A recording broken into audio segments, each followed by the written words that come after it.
Good morning to all students and viewers of the channel of Geology Department of Loya College, Churu. Myself, Dr. K.C. Soni, Associate Professor in Geology. I am welcome to all of you on behalf of Geology. Embryology की जो व्याख्यानमाला चल रही है, एक continuous series इस department के द्वारा चलाई जा रही है। आज की इस व्याख्यानमाला में अंडों की स्ट्रक्चर के बारे में मैं आपसे चर्चा करूँगा। अंडों के प्रकार के बारे में कल मैंने आपसे चर्चा की है, टाइप्स ऑफ एग्स, और आज की इस व्याख्यानमाला में स्ट्रक्चर ऑफ एग के बारे में मैं चर्चा करूँगा। चूँकि आपके कोर्स में 4 एनिमल्स के एग्जाम्पल हैं। इंसेक्ट का अंडे की स्ट्रक्चर कैसी है ये आपके कोर्स में है, फ्रॉग एग आपके कोर्स में है, मुर्गी का अंडा आपके कोर्स में है, और मैमल्स का अंडा कैसे होता है ये आपके कोर्स में है। तो स्ट्रक्चर ऑफ एग, सबसे पहले 4 एग्जाम्पल मैं यहाँ डिस्कस करूँगा। फर्स्ट टाइप इज इंसेक्ट है, second is frog egg,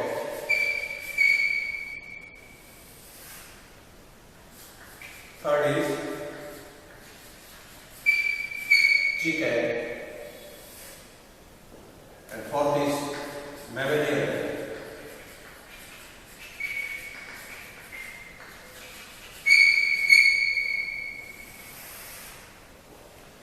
सबसे पहली जो टाइप है कीटो के अंडे, इंसेक्ट के अंडे। कीटो के अंडे योग के अमाउंट की बेसिस पे पॉलीलेसिकल होता है और योग के डिस्ट्रीब्यूशन के आधार पर ये सेंट्रोलेसिकल प्रकार का होता है। इन अंडों की आउटर सरफेस जो होती है ये कॉन्वेक्स टाइप की होती है, लेकिन भीतरी सरफेस जो है ये अवतल या कॉन्केव टाइप की होती है।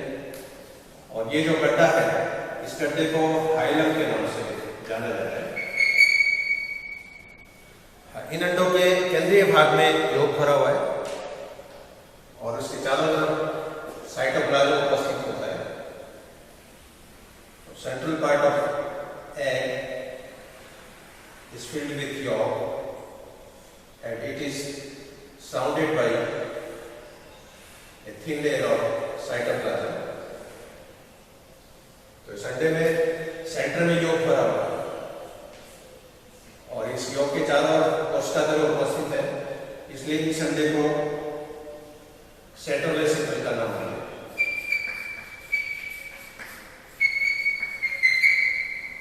इसका जो न्यूक्लियस होता है ये इस अवतल भाग की तरफ होता है और प्लाज्मा झिल्ली के नीचे उपस्थित होता है।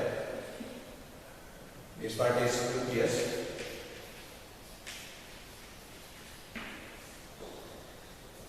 इसके बाहर, प्लाज्मा झिल्ली के बाहर, इसमें पतली विट्रिलाइन मेम्ब्रेन होती है जो कि एक तरह की प्राइमरी एग मेम्ब्रेन होती है। तो प्लाज्मा झिल्ली है, प्लाज्मा झिल्ली के बाद विट्रिलाइन झिल्ली है। This is vitelline membrane. Vitelline membrane के नीचे प्लाज्मा मेम्ब्रेन है। अब इस विट्रिलाइन मेम्ब्रेन के बाद सबसे बाहर इसमें कोरियोन आवरण होता है और ये कोरियोन आवरण काइटिन का बना होता है। ये आवरण बहुत रिजिड है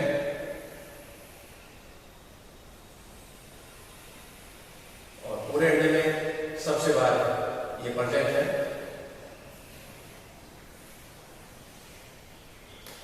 इस कोरियोन आवरण में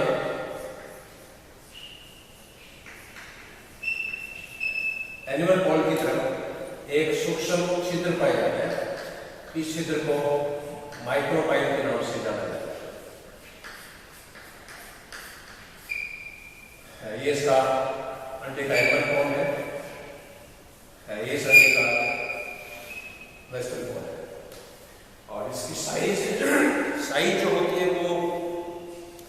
1 mm से 1.5 mm तक हो सकती है। तो ये बेसिकली आर्किटेक्चर है इस इंसेक्ट गैंडे का। तो कीटो गैंडे योग की मात्रा के आधार पर पॉलीलेसिकल है, लेकिन योग के वितरण के आधार पर ये साइटोलेसिकल है।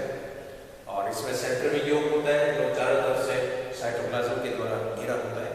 इसकी बाहरी सतह उत्तल होती है, भीतरी सतह अवतल होती है, और अवतल सतह को हाइलम के नाम से जाना जाता है।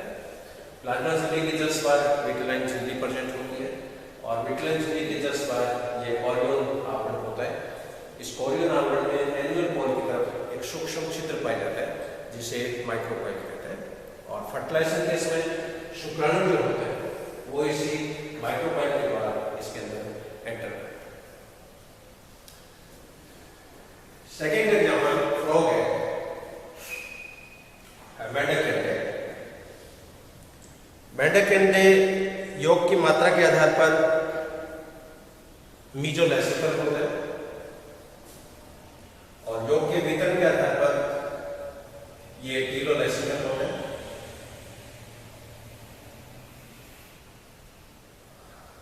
इन अंडों में एनुअल पोल की तरफ साइटोप्लाज्म प्रेजेंट होता है, और वेस्टर्न पोल की तरफ इसमें योग भरा होता है। एनुअल पोल प्राय गहरे रंग का होता है, क्योंकि उसमें भूरे रंग के, ब्लैक कलर के मेलानिन पिगमेंट्स के पैचेस पाए जाते हैं, धब्बे पाए जाते हैं। ये इसका वेस्टर्न पोल जो है it is filled by job. Animal pole जो होता है it is filled by cytoplasm, और सेरेब्रल पोल की तरफ इसका न्यूक्लियस जो होता है वो प्रेजेंट होता है। ये इसके सबसे आउटर मेम्ब्रेन जो कि सेल मेम्ब्रेन या प्लाज्मा झिल्ली। इस प्लाज्मा झिल्ली के बाद इसमें विटेलाइन मेम्ब्रेन होती है। Plasma membrane is surrounded by vitelline membrane.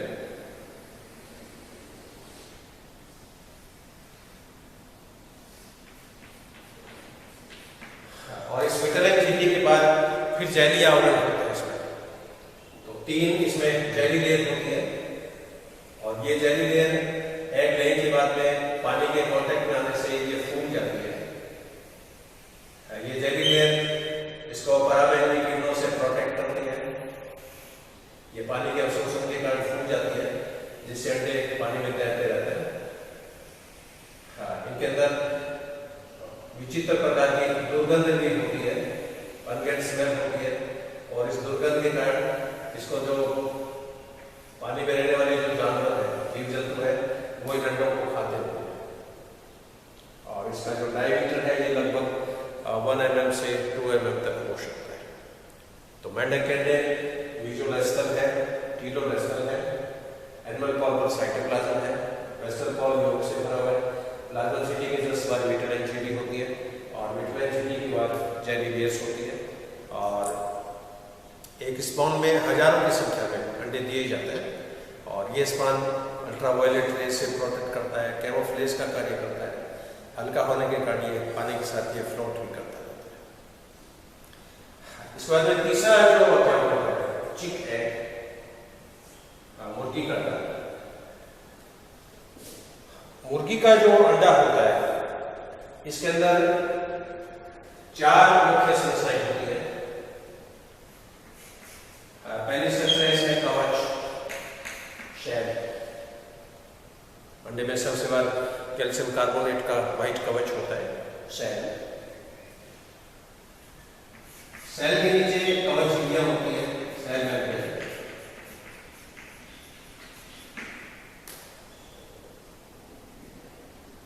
और सेल मेम्ब्रेन के नीचे इसके अंदर एल्ब्यूमिन भरा रहता है।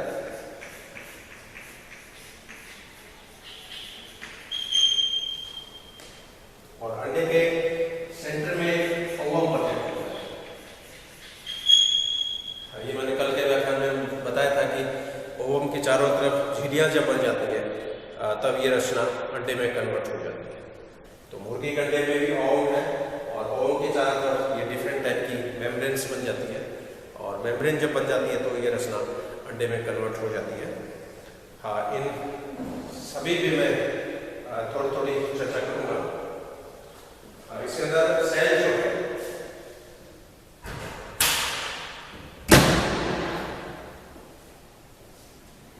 ये अंडा इलिप्टिकल होता है, दीर्घवृत्ताकार होता है या अंडाकार होता है और सबसे बाहर इसके अंदर कैल्शियम कार्बोनेट का आवरण है। इस अंडे का एक भाग चौड़ा होगा, एक भाग थोड़ा संकड़ा होता है लेकिन ब्लंट होता है। तो सबसे बाहर इसके अंदर कवच है और ये कवच कैल्शियम कार्बोनेट का बना होता है। इस कवच में लगभग 6000 से लेकर 7000 तक सूक्ष्म छिद्र पाए जाते हैं। इन छिद्रों के द्वारा ऑक्सीजन और CO2 का विनिमय होता है। लेकिन छिद्रों की संख्या इस चौड़े भाग में मैक्सिमम होती है, सक्रिय भाग में मिनिमम होती है। इसलिए मैक्सिमम गैसियस सेक्शन जो होता है वो इस चौड़े भाग से होता है। अब इस कवच के नीचे दो कवच झिल्लियां पाई जाती है, सेल मेम्ब्रेन। ये सेल मेम्ब्रेन केराटिन की बनी होती है। आउटर सेल मेम्ब्रेन जो होती है ये कवच के जस्ट नीचे है और कवच से एक बहुत ही सूक्ष्म अंतराल के द्वारा ये इससे सेपरेट रहती है और कवच झिल्लियों की संख्या इसमें 2 होती है। कवच की संख्या 1 है लेकिन कवच झिल्लियों की संख्या 2 है। तो ये आउटर सेल मेम्ब्रेन है, इसको मैं शॉर्ट में OSM के नाम से दे रहा हूं, आउटर सेल मेम्ब्रेन। इस OSM के नीचे भीतरी कवच झिल्ली होती है और ये भीतरी कवच झिल्ली अंडे के चौड़े भाग में सेपरेट हो जाती है लेकिन बाकी के हिस्से में ये इसके साथ एकदम बहुत ही सूक्ष्म स्पेस के द्वारा इसके साथ ये अटैच रहती है। तो मुर्गी के अंडे में सबसे बाहर कैल्शियम कार्बोनेट का कवच, इस कवच के नीचे 2 कवच झिल्लियां जो कि केराटिन की बनी है और ये कवच झिल्लियां चौड़े भाग में एक दूसरे से सेपरेट हो जाती है। इनके सेपरेट होने से ये यहाँ पर एक खाली स्पेस डेवलप हो जाता है, इसे बोलते हैं एयर स्पेस। और जो जो अंडा पुराना होता जाएगा इस एयर स्पेस की साइज भी बढ़ती जाती है और यहाँ पर मैक्सिमम जो गैसियस एक्सचेंज होता है ऑक्सीजन का, CO2 का, वो इसी भाग के द्वारा होता है। ऑक्सीजन है वो एक्सटर्नल एनवायरनमेंट से अंडे के अंदर एंटर करती है और अंडे में एम्ब्रियो के द्वारा जो CO2 प्रोड्यूस होती है वो इस चौड़े भाग में उपस्थित रंध्रों के द्वारा बाहर निष्कासित हो जाती है। अब इस कवच झिल्लियों के नीचे एल्ब्यूमिन प्रेजेंट होता है। तो सरफेस में जो एल्ब्यूमिन होता है, क्या कॉर्टेक्स वाले पार्ट में जो एल्ब्यूमिन होता है, परिधि वाले पार्ट में जो एल्ब्यूमिन होता है, ये थोड़ा पतला होता है। इसको थिन एल्ब्यूमिन के नाम से जाना जाता है और यहाँ पर एल्ब्यूमिन है, ये भी एक तरह की झिल्ली है। झिल्ली का मतलब ये नहीं होता है कि वो कोई ठोस परत के रूप में हो, तरल मॉलिक्यूल है, लिक्विड स्टेट में जो कोई संरचना है वो भी झिल्ली के रूप में काउंट होती है। तो यहाँ पर थिन एल्ब्यूमिन है, ये भी एक तरह की मेम्ब्रेन है। थिक एल्ब्यूमिन है, वो भी एक तरह की मेम्ब्रेन है और यहाँ पर ओवम और कवच झिल्लियों के बीच में जितना भी खाली स्पेस है इसके अंदर थिन एल्ब्यूमिन भरा रहता है। अब इस अंडे के सेंटर के अंदर ओवम प्रेजेंट है। ओवम है वो अपने आप में अगुणित कोशिका है। इस ओवम की ये प्लाज्मा मेम्ब्रेन, इस ओवम का एनुलर कोन का जो पार्ट है ये डिस्क के समान होता है और टोटल डेवलपमेंट इसी रचना में होता है। इसको ब्लास्टोडिस्क बोलते हैं, ब्लास्टोडिस्क। इस प्लाज्मा मेम्ब्रेन के बाहर फिर इसमें विटेराइल मेम्ब्रेन होती है प्लाज्मा मेम्ब्रेन के बाद विटेलाइन मेम्ब्रेन होती है।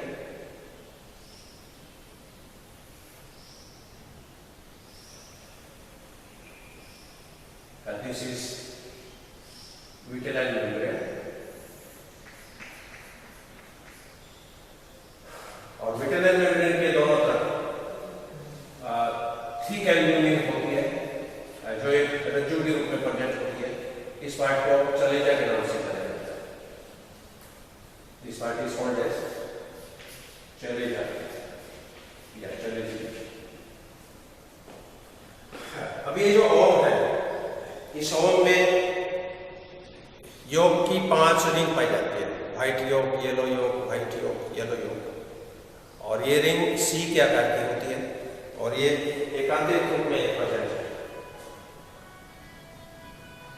और इसके ब्लास्टोलिस के नीचे का जो भाग है ये प्लस के समान होता है। इस भाग को लेटिब्रा के नाम से जाना जाता है।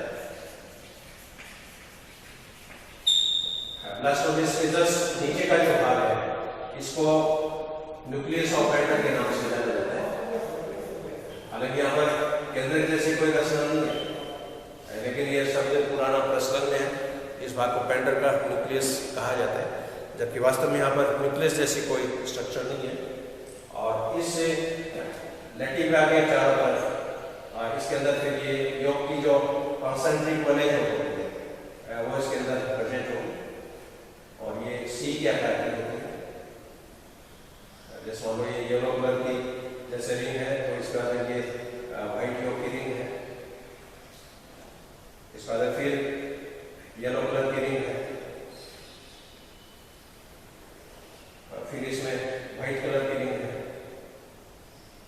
तो इस तरह कुल मिला के 5 इसके अंदर रिंग होती है, 5 व्हाइट टाइप की, 5 येलो टाइप की। तो ये बेसिक आर्किटेक्चर है मूंगी के अंडे का। इसमें सबसे बड़ा कवच ये टर्सरी मेम्ब्रेन है। 2 कवच झिल्लियां जो क्रिएटिन की बनी है, ये भी तृतीयक झिल्लियां होती हैं। इसमें जो एल्ब्यूमिन है तरल है, लेकिन ये भी 2 रूपों में मिलता है, थिन एल्ब्यूमिन और थिक एल्ब्यूमिन। तो थिन एल्ब्यूमिन और थिक एल्ब्यूमिन ये भी टर्सरी मेम्ब्रेन में काउंट होते हैं। इसलिए पक्षियों के जो अंडे होते हैं इसमें कुल मिला के 5 टर्सरी मेम्ब्रेन। 5 कौन सी होगी? कवच 1, 2 कवच झिल्लियां 3, थिन एल्ब्यूमिन 4, थिक एल्ब्यूमिन 5। और अंडे के सेंटर में ओवम है। ओवम जो है वो प्लाज्मा झिल्ली से गिरा है। प्लाज्मा झिल्ली के जस्ट बाद इसमें विटेलाइन झिल्ली होती है। एनिमल कोर पर ब्लास्टोलिस होती है। और पक्षियों में जो पूरा डेवलपमेंट होता है वो इससे ब्लास्टोलिस बड़े पार्ट में होता है। और इसके अंदर सी के आकार की येलो और व्हाइट योग की एक आंतरिक परतें जो है वो पाई जाती है।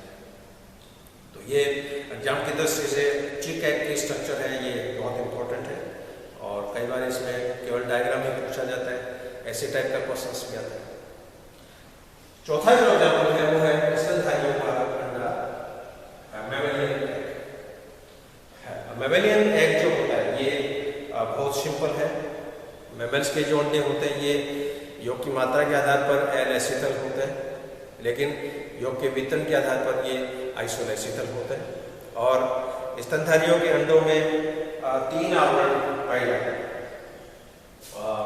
इसको मैं सिंपली यहाँ पर डिस्प्ले करूंगा। So this is ovum.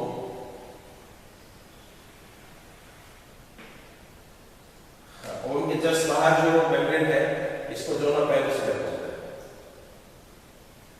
It is called as जोना पेलुसिटा।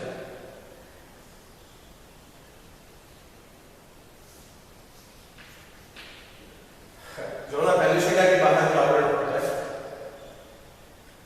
इसे कॉर्ना रेडिएटा कहते हैं।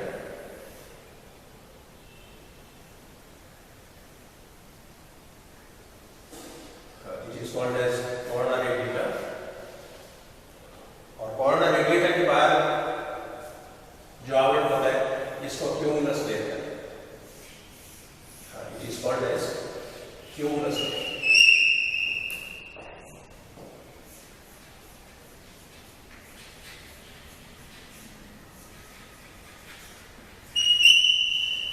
तो ये स्तनधारियों के अंडे की एक सिंपल स्ट्रक्चर है। इसमें सबसे ट्यूमरस है, इसके नीचे कॉर्डा रेडिएटर, इसके नीचे जोना कैल्सिना, इसके नीचे प्लाज्मा झिल्ली और स्तनधारी अंडाशय जो आकार में बहुत छोटा होता है, योग की मात्रा इसमें लगभग नगण्य प्रकार की होती है और योग का डिस्ट्रीब्यूशन है वो यूनिफॉर्म होता है।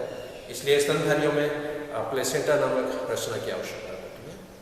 तो कुल मिला के आपके कोर्स के कंटेंट के अनुसार ये 4 एग्जाम्पल मैंने आपसे शेयर किया है। इंसेक्ट है जो कि पॉलीलेस्टल है, सेंट्रोलेस्टल है, फ्रॉग है जो कि मीजोलेसिकल है, टीलोलेस्टल है, चिकंडा पॉलीलेसिकल है और हैवीली टीलोलेस्टल है और मैमल्स का जो अंडा है ये एलेसिकल है और आइसोलेस्टल है। इस टॉपिक से संबंधित किसी भी तरह के कोई क्वेश्चंस हो, कोई क्वेरीज हो, आपकी कोई जिज्ञासा हो तो आप निसंकोच व्हाट्सएप नंबर पे शेयर कर सकते हैं, ईमेल के द्वारा संपर्क कर सकते हैं और जब भी कॉलेज खुलेगा तो उसके अंदर ऑफलाइन सेशन चलेंगे, क्यों अभी मेरे को लग नहीं रहा कि ऑफलाइन क्लासें हैं वो जल्दी स्टार्ट हो पाएगी। तो जब भी ऑफलाइन क्लासें स्टार्ट होगी आप अपने क्वेरीज है, आपके जो डाउट है उनको आप क्लियर कर सकते हैं। आपने ये व्याख्यान ध्यान से सुना, इसके लिए I am highly thankful to you and again on the behalf of department of zoology I congratulate and thanks to all students of BSc and MSc classes. Have a good day. Thank you very much.